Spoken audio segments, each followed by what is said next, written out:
வணக்கம். தமிழ்நாடு 360 செய்திகள்.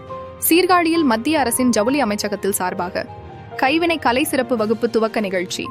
மயிலாடுதுறை மாவட்டம் சீர்காழி சபாநாயக முதலியார் இந்து மேல்நிலைப் பள்ளியில் மாணவர்களுக்கு மத்திய அரசின் ஜவுளி அமைச்சகத்தின் சார்பாக கைவினை கலை 3 நாள் சிறப்பு பயிற்சி வகுப்பு இன்று டிசம்பர் 5 துவங்கப்பட்டது.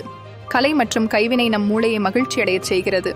தந்திரமான நடவடிக்கைகள் மற்றும் கலை மூளைக்கு பலனளிக்கும் பல வழிகள் உள்ளன. நீங்கள் அதை எப்படி பார்க்கிறீர்கள் என்பதை பொறுத்து கலை மற்றும் கைவினை மூலம் சிகிச்சை அல்லது சுய முன்னேற்றம் அடைய முடியும். இது அறிவாற்றல் மற்றும் மன ஆரோக்கியத்தை மேம்படுத்தும், அதே வேளையில் மகிழ்ச்சியை அதிகரிக்கும் மற்றும் மனச்சோர்வை குறைக்கும். மூளை பல்வேறு நிலைகளில் கலை மற்றும் கைவினைகளால் தூண்டப்படுகிறது. அதனை கருத்தில் கொண்டு சீர்காழி சபாநாயகர் முதலியார் இந்து மேல்நிலைப் பள்ளியில் மாணவர்களுக்கு 3 நாள் பயிற்சியான முதல் நாள் இன்று துவங்கப்பட்டது.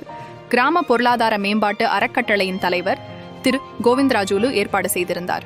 3 நாட்கள் நடைபெறும் இப்பயிற்சி வகுப்பில் மாணவர்களுக்கு இயற்கை முறையில் கிடைக்கும் பொருட்களில் பயனுள்ள கைவினை பொருட்களை எப்படி செய்வது என்பதை பற்றி கற்றுத்தரப்படுகிறது.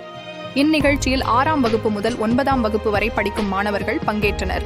இந்த சிறப்பு பயிற்சி முகாமில் சபாநாயக முதலியார் இந்து மேல்நிலைப் பள்ளியின் தலைமை ஆசிரியர் திரு அறிவுடை நம்பி, உதவி தலைமை ஆசிரியர்கள் திரு துளசிரங்கன், திரு சீனிவாசன், உடற்கல்வி ஆசிரியர் திரு முரளிதரன், திரு சக்திவேல், திரு கபிலன் மற்றும் பள்ளியின் ஆசிரியர்கள் அனைவரும் பங்கேற்றனர்.